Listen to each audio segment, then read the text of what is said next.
Hello everyone, কেমন আছেন সবাই? আশা করি সবাই ভালো আছেন। আমরাও আলহামদুলিল্লাহ ভালো আছি। তো আজকে হলো বুধবার আর এখন বাজে 12:30। আমার বাবাটাকে নিয়ে আসছি সেলুনে চুল কাটানোর জন্য। তো এখানে প্রথমে তো বসে একটু সময় ভালোই কাটতে দিল, তারপরে থেকেই তো শুরু হলো চুল কাটতে দিবে না। এই তো ঘোরাঘুরি করছে, এক সাইডে চুল আছে আর এক সাইডে কিন্তু চুল নাই। তো ওকে এই পর্যায়ে নামিয়ে দিয়ে আমার যাওয়ার ছেলেকে চুল কাটতে দিয়ে মানে কাটা শুরু করেছে। তো আমার যা বলছিল যে ওকে কাটতে দে আগে, ওর দেখা দেখি হয়তো বা ও কাটবে। তো কোনো কিছুই না, ওকে কাটা হলো, তারপরে ওকে বসানো হয়েছে, তারপরেও কান্নাকাটি। তারপরে এই দেখুন আমার যা ও নিজে মানে ওই সেলুনের কাপড় ওইগুলো পরে তারপরে ওকে খুলে নিয়ে চুল কাটাচ্ছে। তারপরেও কাটবে না, কত কষ্ট করে মানে জোর জবরদস্তি তারপরে ওকে চুল কাটানো হয়েছে। তো পুরোপুরি কিন্তু কমপ্লিট করতে দেয় নাই, তাই এমনিতেই চলে আসছি। এটা হলো রাতে রাতে মানে ভাজাভুজি কিছু করছিলাম, আর এখানে আমার হাজবেন্ড বলছিল কিছু বেজি পিঠা এগুলো ভাজি মানে ও খাবে।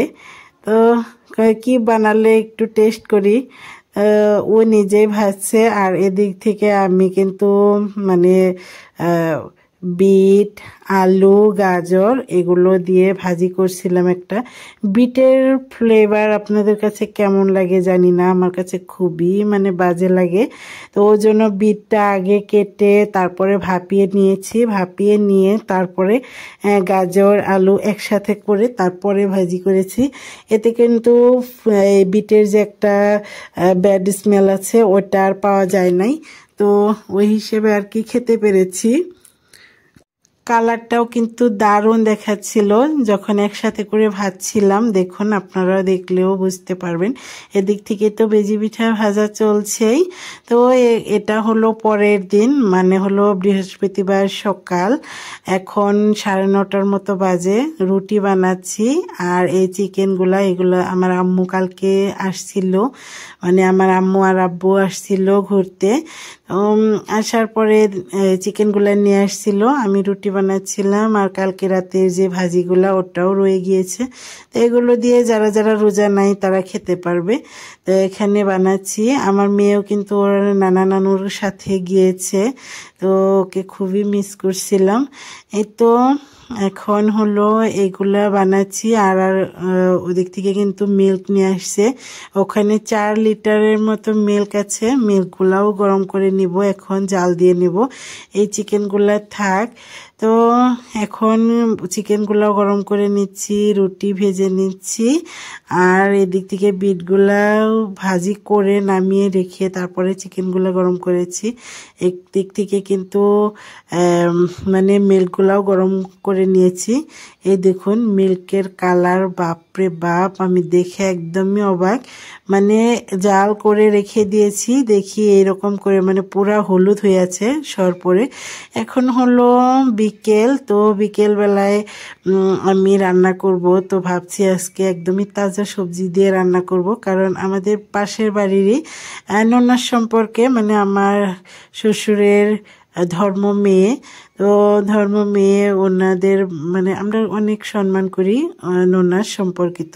তো ননাসের বাড়ির থেকে মানে বাড়ির পুকুরের মাছ, তো মাছ দিয়েছে। তো ভাবলাম যেরকম তাজা তাজা মাছ দিয়েছে তো সেরকম বাড়িতে যা আছে ওইগুলো দিয়ে রান্না করব, এতে করে হয়তো বা ভালো লাগবে। এই দেখুন আমার এই গাছগুলোর মধ্যে ডাটা হয়েছে, তো ভাবলাম এখান থেকে ডাটা নেই, জাউয়ের বেগুন গাছ আছে, ওখান থেকে 3টা বেগুন নিয়ে আসলাম আর ঘর থেকে একটা আলু দিয়ে তারপরে রান্না করব। মাছ, ডাটা আর হলো বেগুন একদমই কিন্তু তরতাজা, এই মাত্রই তুলে তুলে নিলাম। তো মাছটা তো কেটে রেখে দিয়েছি। ডাটাগুলো অনেক বেশি শক্ত হয়ে আছে, ওই জন্য একটা একটা করে তুলে নিলাম। তো তুলে নিয়ে আবারও চলে আসছি, এরই মধ্যে দেখি একটা রসুন হয়েছে। আমার এই ক্রেটগুলোর মধ্যে কিন্তু রসুন বন্যা হয়েছিল। তো দেখুন রসুন হয়েছে, তো দেখে তো আমি মহা খুশি। তো এই তো এখন ডাটাগুলো ঘরে নিয়ে যাব। আর ডাটাগুলার গোড়ালি আগে ধুয়ে নিয়ে তারপরে কেটে নিতে হবে। নিয়ে আসছিলাম, এরই মধ্যে দেখি একটা বেগুন গাছের চারা, তো এগুলোর সাথে উঠে আসছিল। তো ভাবলাম আবারও একটু মানে বুনে দেই, হয়তো বা হলেও হতে পারে। তো ঘরে নিয়ে এসে এই ডাটাগুলার গোড়ালিগুলা কেটে দিলাম, কেটে দিয়ে একটা আলু বের করে নিলাম। যা যা লাগে মানে বেগুন, ডাটা, কাঁচামরিচ, পেঁয়াজ, মাছগুলো সব কিছু সাথে একটা আলু দিব। এখন কাটাকুটিগুলা করে নেই। প্রথমে একটা বেগুন কেটে নিচ্ছি। তো এই তো এভাবেই সবগুলা কেটে নিব, এখন কেটে ধুয়ে নিব। তো প্রথমে কেটে নেই, কেটে নিয়ে কাঁচামরিচ, পেঁয়াজ সহ সব কিছুই কেটে নিয়েছি। তো কেটে নিয়ে রেখে দিয়েছি। তারপরে এখন রান্না করতে চলে যাব। এখানে একটা কড়াই বসিয়ে দিয়েছি, কড়াইটা গরম হয়ে গেলে তারপরে তেল দিয়ে দিব। এরই মধ্যে আমি মশলাপাতিগুলো মাছের উপরেই দিয়ে নিব, কারণ একদমই তরতাজা। তো আমি সবসময়ই বেশিরভাগই মানে মাছ ভাজি করে রান্না খুব কমই করি, বেশিরভাগই আমি মাছ কষিয়ে রান্না করি। এখানে হলুদ গুঁড়া, মরিচের গুঁড়া, ধনিয়া গুঁড়া সব কিছুই দিয়ে স্বাদ মতো নুন দিয়ে তারপরে কাঁচামরিচ দিয়ে দিয়েছি।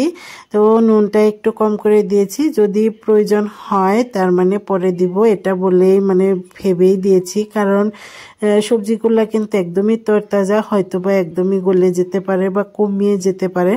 আমি ডাটাগুলার যেগুলো উপরে থেকে পাতা ছিল ওইগুলো আর ফেলতে ইচ্ছে করলো না, ওগুলো দিয়ে দিয়েছি। তো ওই জন্য মানে অনেকটাই দেখা যাচ্ছে, কিন্তু আমি জানি যে ওটা মানে রান্না করার পরে অনেকটাই কমে যাবে। তো তখন আর কি আইডিয়া করে তারপরে মানে চেখে দেখে তারপরে নুন দেওয়া যাবে।